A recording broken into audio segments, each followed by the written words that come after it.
Hello and welcome to an episode of, well, it's not a garden design show this time. And the reason it's not a garden design show is because I don't have a garden to bring you. I had hoped by now to be starting a brand new series on New Year, New Garden, where I bring you a blank canvas garden that we completely redesign and build from scratch, and it's going to be 100% food and medicinal planting. That was the plan. However, the garden and house are a little delayed. So instead, I'm going to give you more of an overview and hopefully encourage you to grow more food and medicinal plants in your garden. And if I don't get the house and garden that I'm planning on doing by February, then I'm going to invite you, the viewers, to submit your garden to me, and I will pick one and design someone's garden, even if it's not going to be my own. So the inspiration for creating a garden that's 100% food or medicinal planting is because I've returned to the UK in the summer and my father needed a series of operations, so I spent an inordinate amount of time queuing up in the local pharmacy. And while I was there, it was really shocking to me not only getting back to a country where the supermarket shelves were empty in the middle of the summer, but also to then get into the pharmacy and overhear time and time again the pharmacist saying, well, I'm sorry, we can't fulfill your prescription, we've run out. And then just running out things like paracetamol and the basics. That really shocked me at a time of year when there theoretically was no problems with the supply chain. Now, coming into the winter months, who knows what's going to happen? So I've always been interested in herbalism. It's always been on my to-do list to learn more. And the running out has made me think, yeah, let's learn about herbalism a lot quicker. Now, clearly I'm not a herbalist, so I'm going to be sharing what I learn with you on my journey. So my aim with this series is to create like a top 10 or top 20 plants, medicinal plants you should have in your garden, as well as edible plants. And I'm also setting myself the task of making sure the garden looks good, because nobody wants a garden that looks like it's full of weeds. And let's face it, vegetable growing isn't always the most attractive of things to look at. So I'm going to tackle it from a design point of view, but I think really we should all be growing our own food now. There are so many issues with the food supply chains, and that is without the problems that have been caused by the various lockdowns. These are problems that go really deep into our culture, our whole way of life, from the way we have destroyed our soils with the use of big-scale agriculture, with the machinery, with the fertilizers. We have absolutely wrecked the structure of our soil and all the microbes and all the life that is creating that very delicate ecosystem between the plants and the bacteria and the fungi. And now farmers can't get hold of the fertilizers they need through various issues with the supply chains. There's going to be even more reduction in crops. So what I want to encourage everyone to do is get together with their entire neighbourhood and start growing fruit and vegetables, because you always end up with a packet of seeds with far too many seeds. You germinate more than you need. So let's share them with our neighbours and get everybody together. Now, I've read that in Russia, the gardeners there managed to supply 70% of all the fruit and vegetables that people consume. Now, their plots on average apparently are about 600 square metres. Now, the garden I'm going to take on is about 90 square metres. And whilst the average back garden isn't going to supply a massive amount of food, if we can grow enough that we have a top-up and a supply of fresh fruit and vegetables, because let's face it, our current system is absolutely insane and it's very weak. When we look at it, it just takes one or two little bits to fail and the whole supply chain comes crashing down. Whereas our ancestors would never have been that far away from their food supply. Shipping things all the way around the world just because we can isn't sustainable, as we're discovering. Being so removed from our food supply makes us incredibly vulnerable. Not to mention so cut off from nature. One of the books I've really enjoyed reading recently is this one. It's the Ringing Cedar series. It's an odd book, I'll give it that, but the main underlying principles in this, it really gets you back in touch with nature and the importance of that interaction with your food supply. This book goes into it in a spiritual level even that I had never considered before. This book has such a reverence for nature that I think is missing from our current society.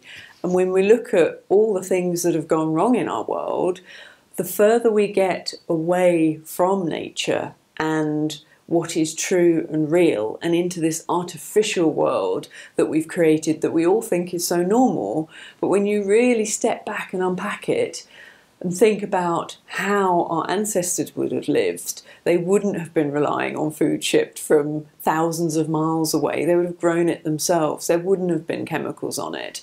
So we seem to have turned into a world that can't even handle a cold or flu virus. So clearly something has gone very, very wrong. Our world and our systems are not working.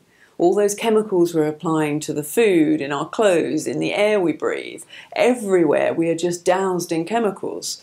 And even our healthcare system is chemical based. Oh, you're ill, let me give you some more chemicals. Let me inject you with some. That'll make it all work. It's clearly not working. Our whole artificial way of life is not working. So I think we do need to step back and get in touch with our food supply and what is real. So something that I think is very vital moving forward is we all know there's problems in the world. So getting bogged down in the problems doesn't solve them. What I think we need to do is have a very positive vision for the future. And I do have a very positive vision for the future, in part because I read books like this that are very, very positive. I mean, to give you a quick outline of this book, it's about a Russian mystic called Anastasia who lives in Siberia, all on her own with the animals and the plants, and it's a little bit on the fantasy side of things. I've no idea if the story is true. But it doesn't matter if it's true. The message is true about how important our connection with nature is and one another. There's a whole series of these books. What attracted me to this series was I read an excerpt where it said that when you're sowing seeds, to actually put them in your mouth first so that your saliva, your DNA, it interacts with that seed. And then when that plant germinates, it's very attuned to you.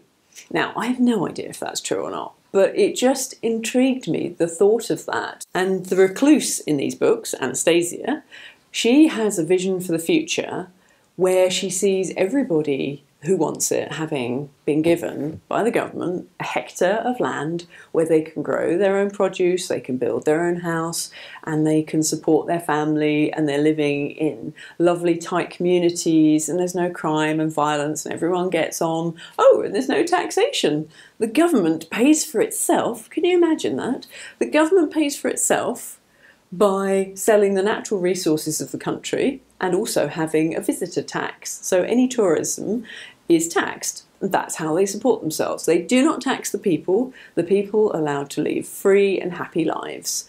Now that future sounds very appealing to me.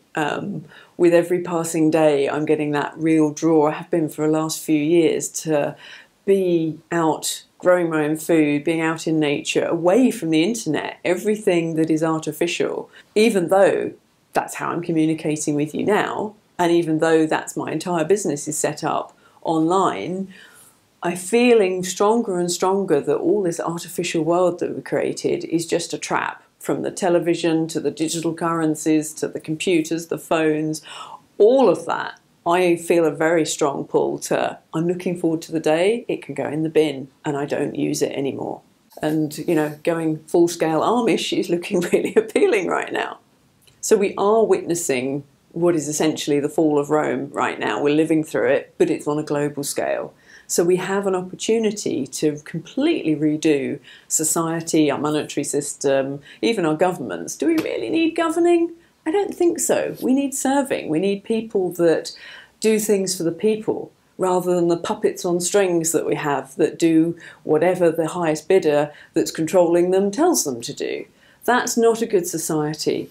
So I think it's vital that we have a very positive outlook for the future, because if we don't imagine a better future, other people will come along and dictate what our future is going to be like. Perhaps you've come across the Great Reset crew with the World Economic Forum. You will own nothing and you will be happy. Sounds a lot like slavery and incarceration due to technology, but that's just my spin on it. But that's not necessarily where it's beneficial for humanity to go. So over the coming months, regardless of what happens with my own garden, I am going to be sharing with you all the top tips that I learn as I go along. So I'm on a mission with this new garden, not only to grow fruit and vegetables and medicinal plants, but also to get back the old knowledge that we're in danger of losing. The knowledge that they used to have in the late 1800s with people like Victor Schauberger and Rudolf Steiner, understanding biodynamic gardening, the no-dig theory, the moon cycles, all of this is going to be incorporated into the new series as soon as I have a garden. And we'll do it in a way that looks good so that you can have a beautiful garden to look at that really is good on every single level possible. So hopefully the next time we see each other, it will be a garden design show and I will be able to start the process. So until next time, take care and all the best for this coming year.